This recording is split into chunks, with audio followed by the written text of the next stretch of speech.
Officer Lee Tae-ho tapped his finger on the steering wheel of his patrol car. The streets of Harmony City were quiet this morning. Too quiet for his liking. He preferred action, something to break the boring routine. Lee had been a police officer for 12 years now. His father had been an officer before him, and his grandfather before that. The Lee family had served on New Horizon since the colony was first established 50 years ago. But New Horizon had changed. Lee didn't like these changes. He looked out the window at the tall buildings of Harmony City. When humans first came to this planet, everyone looked the same. They were all from Earth's Asian territories. Now the streets were filled with all kinds of humans. Some even had blue or green hair. Others had skin that sparkled in the sunlight. And then there were the aliens. Lee frowned as he watched an Arvani walk by. The tall creature had gray skin and 4 arms. It wore the traditional robes of the Arvani Confederation. 20 years ago, humans had met the Arvani for the first time. Now they were everywhere. Earth was better before we knew about aliens, Lee muttered to himself. His comm unit beeped. Officer Lee, please check the government building on Main Street. Someone reported a suspicious person. On my way, Lee answered. He started the engine and drove toward the government building. The government building was a tall glass tower in the center of Harmony City. Important people worked there, people who made decisions for the whole colony. Lee parked his car and got out. He looked around for anything suspicious. At first, he saw nothing. Then he noticed a woman sitting on a bench near the building entrance. The woman had very dark skin, almost completely black. She wore a simple blue dress. Her hair was in tight black curls around her face. She was clearly pregnant, her round belly pushing against her dress. Lee walked toward her. In his mind, she didn't belong here. People with dark skin were newcomers to New Horizon. Many of them had changed their skin on purpose to protect themselves from space radiation. Lee didn't trust people who changed themselves like that. "Excuse me," he said in a harsh voice. "What are you doing here?" The woman looked up. She had kind eyes and a gentle face. "I'm waiting for my husband," she said. "He works inside." Lee didn't believe her. Why would someone who worked in the government building marry someone like her? "This is a restricted area," Lee lied. The bench was in a public space. Anyone could sit there. But he wanted her gone. "I'm sorry, officer," the woman said, "but my husband told me to wait here. He's coming out soon to take me to my doctor's appointment." She placed a hand on her belly. "I'm 7 months pregnant." Lee stood taller, trying to look more intimidating. "I need to see your ID." The woman reached into her small bag and pulled out her ID card. "Here you are, officer." Lee took the card and read it. Jae-hyun Kim. He looked at her address and other information. Everything seemed legal, but he still didn't like her being there. "Mrs. Kim, I think you should wait somewhere else," Lee said, handing back her ID. Jae-hyun looked confused. "But my husband will be looking for me here. We agreed to meet at this spot." "I don't care," Lee said. "You can't loiter here." "I'm not loitering," Jae-hyun said, her voice still calm, but a little firmer now. "I'm waiting for my husband, Han Jinwoo.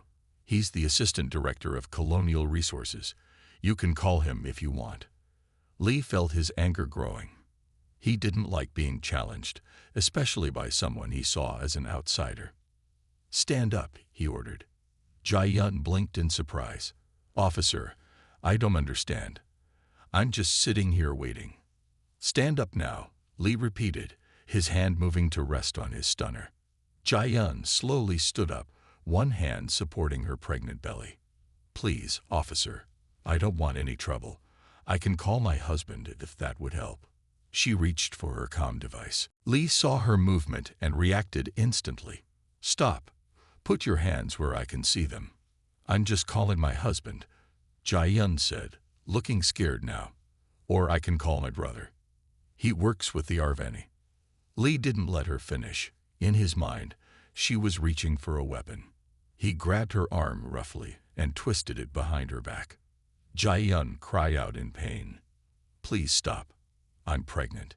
A few people walking by stopped to watch. One of them, a young man with blue hair, pulled out his comm device and started recording. Officer, you're hurting her, the young man called out. She's pregnant. What are you doing? Lee ignored him. He pushed Jae-yun down to the ground, forcing her to lie on her side. Then he pressed his knee against her neck to hold her down. Jae-yun gasped for air. I can't breathe, she whispered. My baby, please. More people gathered around. Some were recording. Others were shouting at Lee to stop. Colony police, stay back. Lee shouted at them. He pressed his knee harder. In his mind, he was doing his job, protecting the colony from troublemakers. Jae-yun's face was pressed against the hard ground. Tears ran down her cheeks. Please, she begged. My brother. He's important. Arvani. Lee leaned close to her ear. I don't care who your brother is. You people need to learn respect. A voice cut through the noise of the crowd. Officer Lee, what the hell are you doing? Lee looked up to see Officer Park, his supervisor, pushing through the crowd. Park's face was red with anger. Securing a suspect, Lee answered. Park shoved Lee away from Jae-yun. Get off her. Now. Lee reluctantly stood up. He watched as Park gently helped Jae-yun sit up. She was crying and gasping for air, her hands protectively covering her belly. Are you okay, Mom? Park asked. Do you need medical attention? Jae-yun nodded, still struggling to breathe. My baby. Check my baby. Park immediately called for an emergency medical team. Then he turned to Lee, his eyes burning with anger. What were you thinking? She's clearly pregnant. She was loitering, Lee said defensively. Then she reached for something in her bag. Her comm device, Park said, pointing to the device that had fallen on the ground. To call her husband who works in this building. The crowd had grown larger. People were shouting angrily at Lee. Some were calling for his badge. Others were threatening to report him to the colonial governor. A man in an expensive suit burst out of the government building. Jae-yun, he shouted, running toward the woman on the ground. What happened? Are you hurt? This must be the husband, Lee thought. Han Jinwoo looked like a typical New Horizon resident. Asian features, neat black hair, light skin. Lee couldn't understand why a man like that would marry someone like Jae-yun. Han cradled his wife in his arms, his face twisted with worry and anger. Who did this to you? Jae-yun pointed weakly at Lee. He didn't believe me when I said I was waiting for you. Han looked at Lee with pure hatred. You'll pay for this. Do you have any idea who my wife is? Who her family is? Lee shrugged. He didn't care. Her brother is Kim Sung-min, Han said. The name meant nothing to Lee. Park, however, gasped. The Kim Sung-min, the human ambassador to the Arvani Confederation. Han nodded. The very same. Jae-yun's brother was the first human adopted by the Arvani High Council. He's one of the most important humans in the galaxy. For the first time, Lee felt a flicker of fear. He had heard stories about the Arvani, how powerful they were, how protective of their own. The medical team arrived and quickly moved Jae-yun onto a stretcher. Han went with them, but not before giving Lee one last look. The Arvani consider family sacred, Han said quietly. When Sung-min hears about this, well, I wouldn't want to be you. As the medical team carried Jae-yun away, her eyes met Lee's. There was no anger in them, just sadness and disappointment. Somehow, that made Lee feel worse than any threat could. Park grabbed Lee's arm. You're suspended, effective immediately. Hand over your badge and stun her. As Lee removed his badge, he heard someone in the crowd say, the Arvani battlecruiser Righteous Justice is at the edge of our system. Ambassador Kim is on board. For the first time in his life, Officer Lee felt truly afraid. News of what happened to Jae-yun Kim spread fast. By evening, everyone on New Horizon had seen the videos. People were angry. Very angry. Lee sat alone in his small apartment, watching the news on his screen. His face was everywhere. People called him a monster, a racist, someone who hated those who looked different. I was just doing my job, Lee muttered to himself, but even he didn't believe that anymore. His comm device beeped. It was his supervisor, Officer Park. Lee, turn on the news. Channel 7, Park said, his voice tense. Lee switched channels. His heart sank when he saw the colonial governor, an older woman named Yuna Cho, standing at a podium. Today, our colony witnessed a terrible act, Governor Cho said. A pregnant woman was attacked by someone who should have protected her. This is not what New Horizons stands for. The governor's face was serious. Officer Lee Taeho has been suspended. We are investigating the incident fully. I promise justice will be served. Then the governor's expression became even more serious. I have also received a direct communication from the Arvani battlecruiser Righteous Justice. They have expressed deep concern over this incident. Lee felt cold fear in his stomach. The Arvani were the most powerful species humans had ever met. Their ships could destroy entire cities from orbit. The Arvani have informed us that Ambassador Kim Sung-min, brother of the victim, is on his way to our colony. The governor continued. We will cooperate fully with the ambassador. Lee turned off the screen. His hands were shaking. He had assaulted the sister of the most important human diplomat in the galaxy. His comm device beeped again. This time, it was a message. Report to Central Police Station tomorrow at 800 hours for formal investigation. Lee barely slept that night. At the Colonial Hospital, Jai-yun lay in a private room. Machines monitored her and her baby. Doctors had assured her that the baby was fine, but they wanted to keep watching both of them. Han Jin-woo sat beside his wife's bed, holding her hand. His eyes were red from crying. I should have been there, he said for the 100th time. I should have protected you. Jai-yun squeezed his hand. It's not your fault, she said softly. How could you know that would happen? The door slid open, and Governor Cho walked in. She looked tired and worried. Mrs. Kim, Mr. Han, she said, bowing slightly. I came to check on you personally. How are you feeling? Better, thank you, Jai-yun said. The doctors say our baby is safe. Governor Cho looked relieved. That's good news. She paused, then added, I've spoken with the Arvani ship. Your brother is very concerned. Jai-yun nodded. Sung-min has always been protective, even more so since I became pregnant. The Arvani take family very seriously, the governor said. They consider an attack on family to be an attack on themselves. Han looked up sharply. What will they do? The governor shook her head. I don't know. Ambassador Kim assured me they won't take action without talking to the colonial government first, but they've requested that Officer Lee be held until the ambassador arrives. Jai-yun closed her eyes. I don't want revenge. I just want justice. Justice will be served, Governor Cho promised. But I must ask, why didn't you tell the officer who your brother is? It might have stopped things from getting so bad. Jai-yun looked sad. I tried. He wouldn't listen, and I don't like using my brother's name to get special treatment. I'm just Jai-yun, just a person who deserves basic respect, like anyone else. The governor nodded slowly. You're right, and I'm sorry this happened in our colony. After the governor left, Han looked at his wife. What do you think Sung-min will do? Jai-yun sighed. I don't know, but I hope he remembers what our parents taught us about forgiveness. The next morning, Lee walked into the Central Police Station. Everyone stared at him, some with anger, some with disappointment. No one spoke to him. In the investigation room, Park waited with two other senior officers. Sit down, Lee, Park said coldly. Lee sat. His uniform felt wrong on his body now. We've reviewed all the video evidence, Park said. 17 different recordings from bystanders. We've also spoken to Mrs. Kim and her husband. Lee stared at the table. He couldn't look at Park. What you did was wrong on every level, Park continued.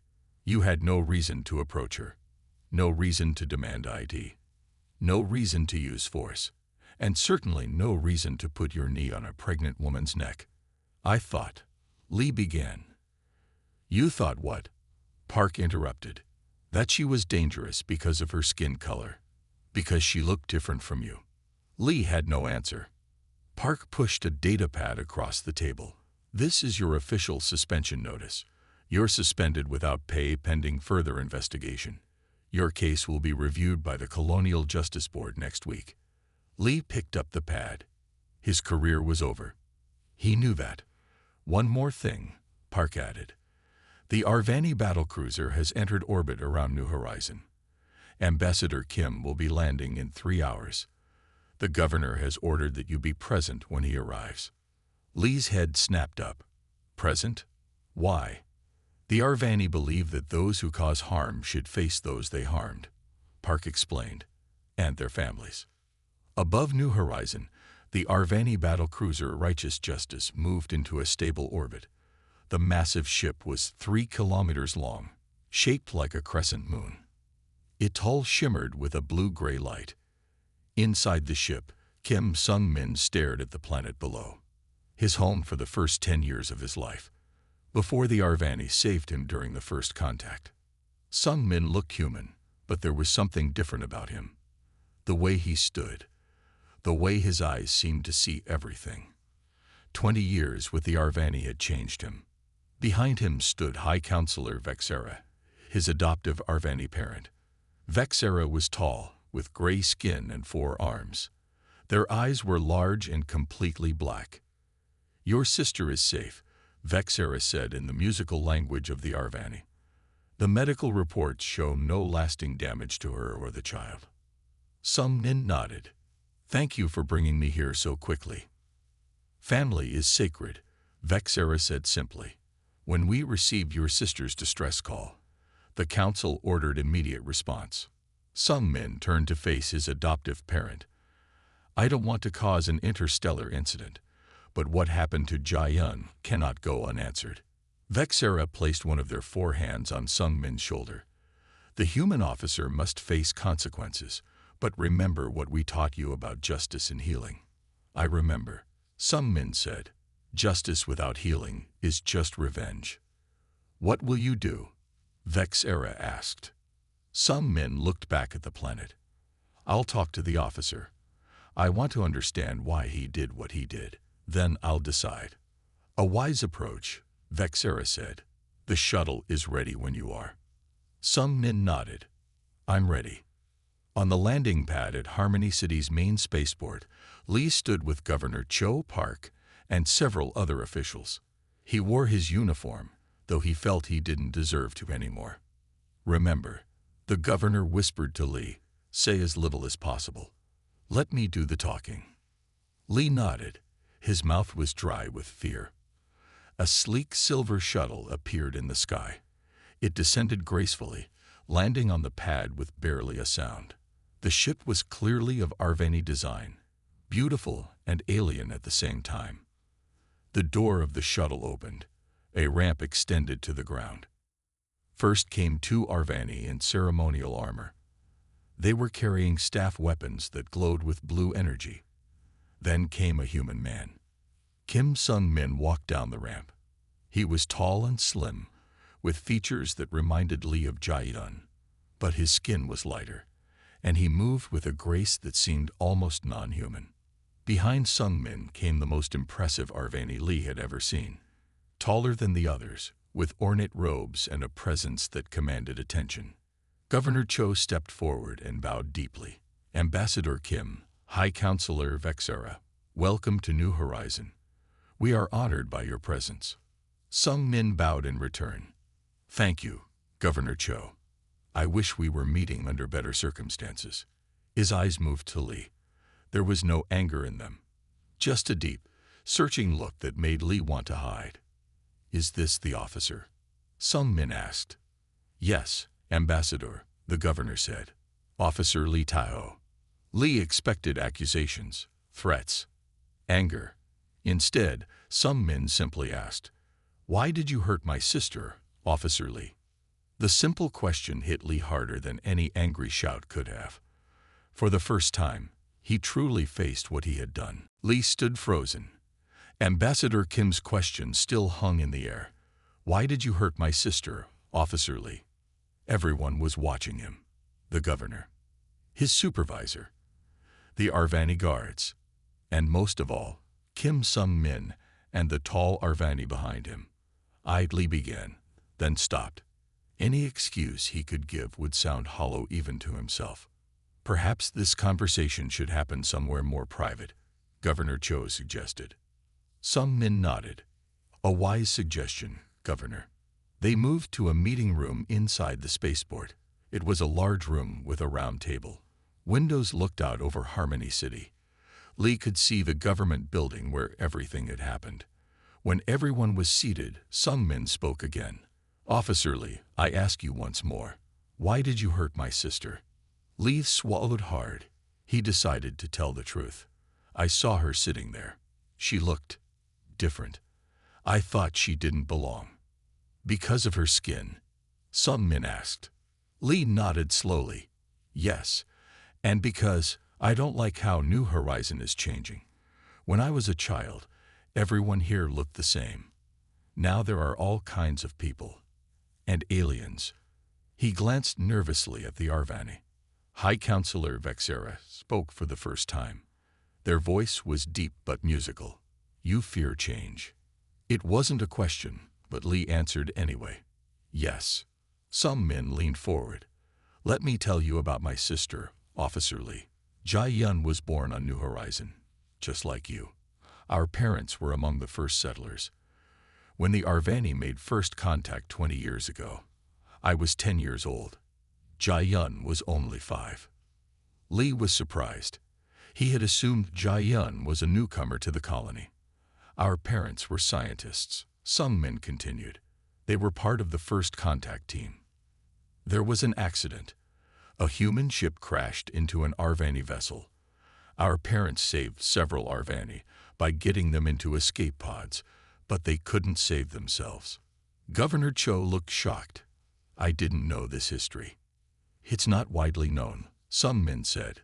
"The Arvani found Jae-yun and me among the survivors. We had no other family. The Arvani High Council decided to adopt us both.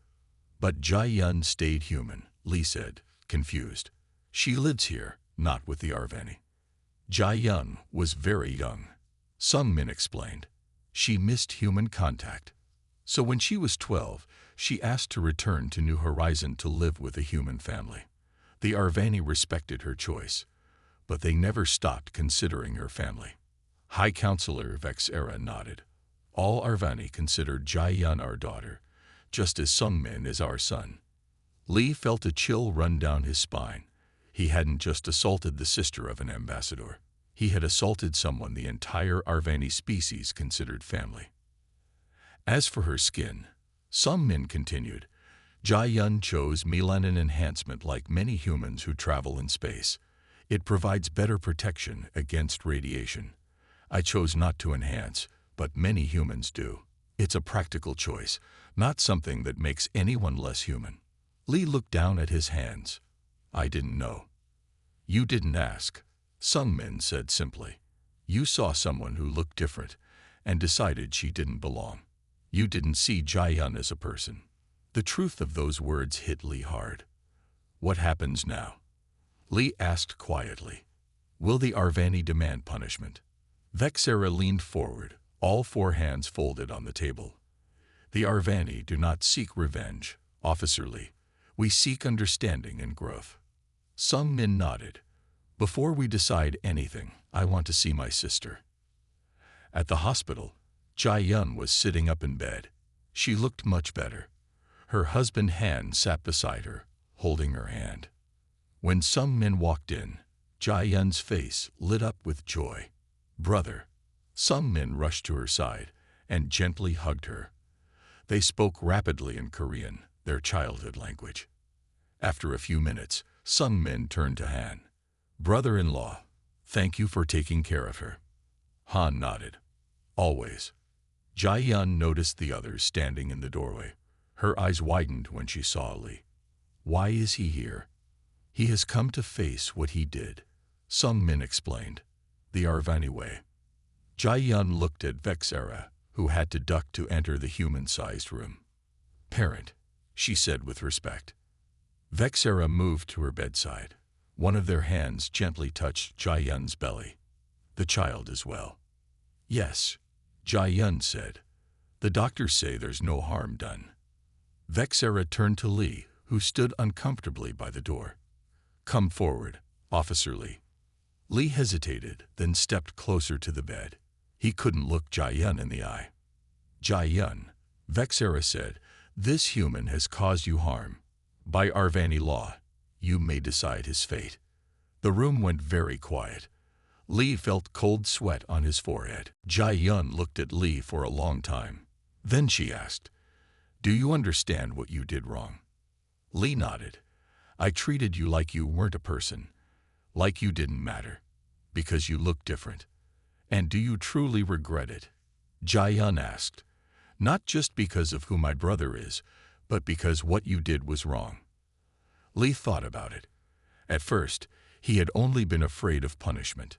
But now, hearing their story, seeing Jae-yun and her family, something had changed inside him. Yes, he said honestly, I regret it. Not because of who you are, but because no one should be treated that way. Jae-yun looked at Vexera. I don't want him punished in the human way.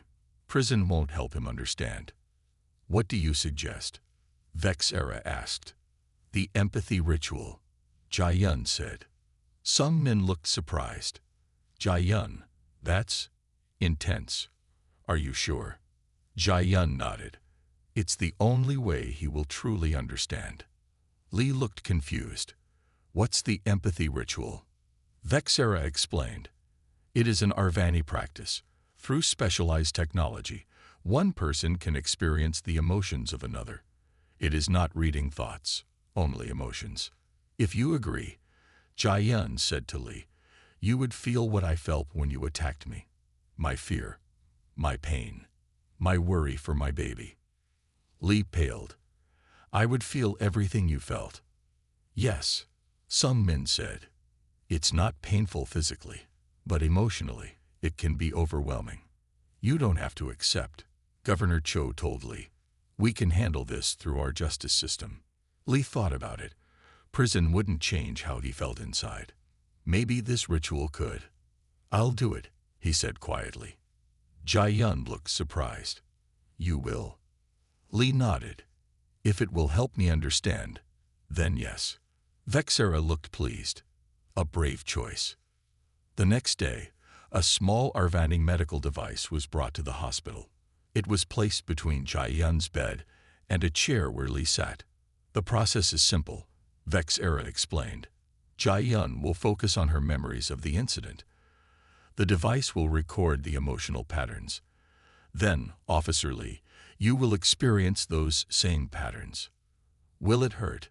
Lee asked nervously. Not physically, Sung Min said, but emotionally, it will be very difficult. Jae-yun placed her hand on the device. She closed her eyes. The device glowed with a soft blue light. After a few minutes, the light changed to green. Your turn, Vexera told Lee. Lee hesitantly put his hand on the device. Immediately, a wave of emotions hit him. Fear. Not a small fear, but a deep primal terror. Pain. His neck hurt. He couldn't breathe properly. Panic. Not just for himself, but for another life inside him. His baby. Their safety was all that mattered. Confusion. Why was this happening? What had he done wrong? Helplessness. No one was helping. He was alone. Betrayal. The person who should protect him was hurting him. The emotions were so strong that Lee gasped. Tears ran down his face. He tried to pull his hand away, but Vexera gently held it in place. Experience it fully, the Arvani said. This is what you caused. After what seemed like hours but was only minutes, the device turned off. Lee slumped in his chair, exhausted and shaken. Now you understand, Jae-yun said softly. Lee looked at her, tears still on his face. "I'm so sorry," he whispered. I never considered that I was a person with feelings." Jai-yun finished for him. "That's the problem. Officer Lee, you didn't see me as fully human." For the first time, Lee truly understood what he had done. It wasn't just breaking rules or using too much force. He had denied Jai-yun's humanity. And in doing so, he had lost some of his own. 3 days after the empathy ritual, Lee sat alone in his apartment. He had not slept well.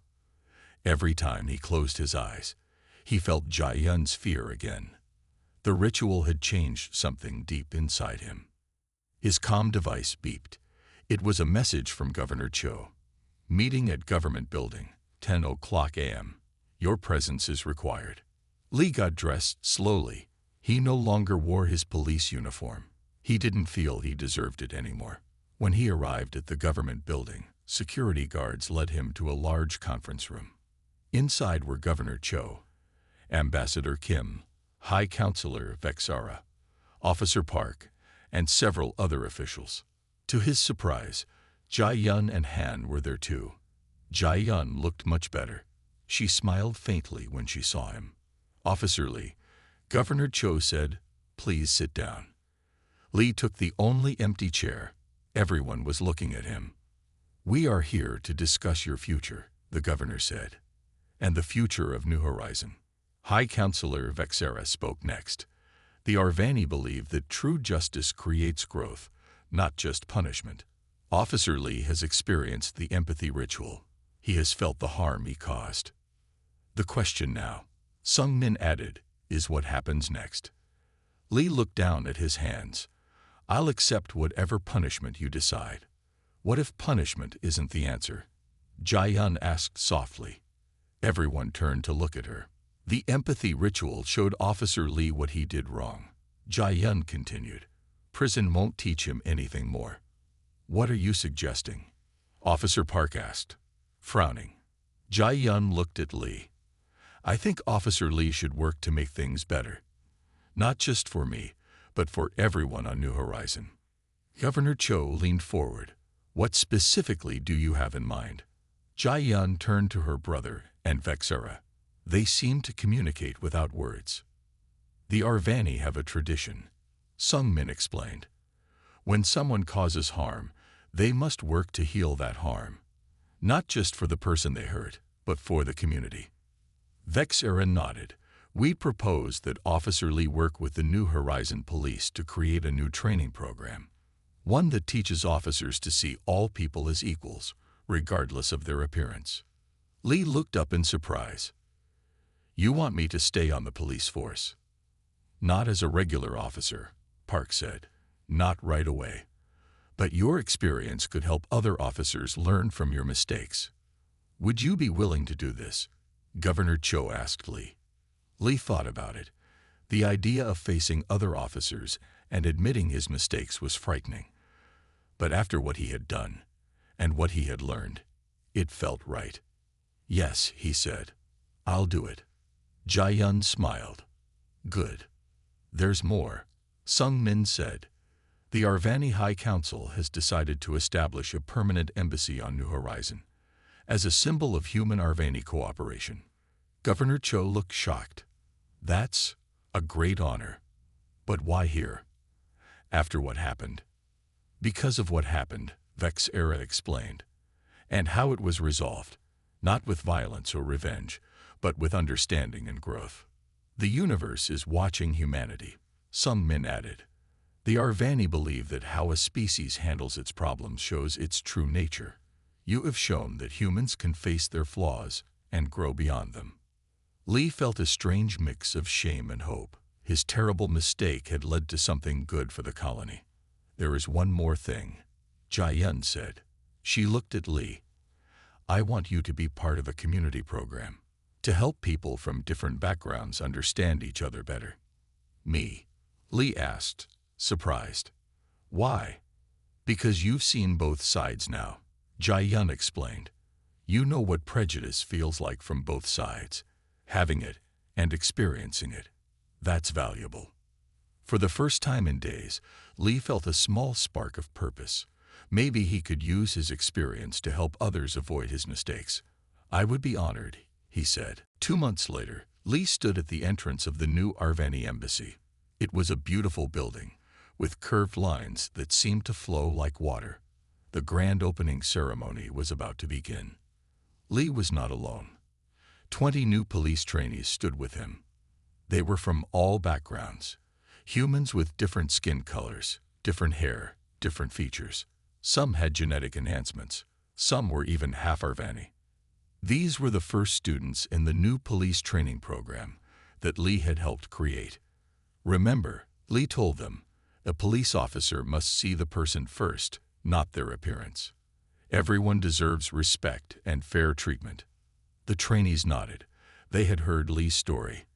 They had seen the videos of what he did to Jae-yun, and they had heard how he changed. Governor Cho arrived, along with Ambassador Kim and High Counselor Vexera. Behind them came Jae-yun and Han. Jae-yun was very pregnant now. The doctors said she would give birth any day. She walked slowly, one hand supporting her large belly. When she saw Lee and the trainees, she smiled. "Officer Lee," she said warmly, "are these your students?" Lee nodded. "The first class of the New Horizon Unity Training Program." "Excellent," some men said. "This is exactly what we hoped for." The ceremony began. Speeches were made. Promises of cooperation between humans and Arvani. Plans for the future. Lee stood quietly, watching. 2 months ago, he had been filled with fear and anger toward those who were different. Now he understood better. After the ceremony, Jae-yun approached him. "Walk with me," she said. They walked slowly through the embassy gardens. Beautiful plants from both Earth and the Arvani homeworld grew together. "Are you happy with your new role?" Jae-yun asked. Lee nodded. "It's hard sometimes, facing what I did, talking about it, but it feels right." "Good," Jae-yun said. Then she suddenly stopped walking and put both hands on her belly. "Are you okay?" Lee asked, concerned. Jae-yun took a deep breath. "I think the baby is coming." Lee's eyes widened. "Now, here." Jae-yun nodded, her face tense with pain. "Get Han and call a hospital." Lee helped Jae-yun to a nearby bench, then ran to find Han and call for medical help. Within minutes, Han was at Jae-yun's side. A medical team arrived shortly after. "The contractions are very close together," one medic said. "We might not make it to the hospital in time." Jae-yun gripped Han's hand tightly. "It's happening now," she gasped. The medics quickly set up emergency equipment. People gathered around, concerned. "Give them space," Lee told the crowd, using his old police authority. He created a circle of privacy around Jae-yun and the medics. 20 minutes later, a baby's cry filled the air. A healthy baby girl was born at the Arvani embassy, the first birth in the new building. When everything was stable, Jae-yun invited Lee to see the baby. "She's beautiful," Lee said, looking at the tiny face. The baby had Jae-yun's features and dark skin. "We've decided to name her Hana," Jae-yun said. "It means one in Korean, because she represents unity between different peoples." "A perfect name," Lee said. High Counselor Vexera approached, looking at the baby with wonder. "The first human born in an Arvani embassy," they said, "a symbol of our shared future." Some men put his hand on Lee's shoulder. 2 months ago, you couldn't see past Jae-yun's appearance. Now you're helping create a world where her daughter won't face the same prejudice." Lee looked at baby Hana. "I'll do everything I can to make sure of that." As he watched Jae-yun with her family, human and Arvani together, Lee understood something important. Humanity's greatest strength wasn't technology or power. It was the ability to learn, to grow, to become better. The stars were full of different beings, different cultures, different ways of life. If humans wanted to find their place among them, they needed to embrace those differences, not fear them. That was the true meaning of humanity's worth, and Lee would spend the rest of his life sharing that lesson with others. Baby Hannah yawned and opened her eyes, looking at the diverse faces around her. In her tiny features, Lee saw the future, a future he was now helping to build.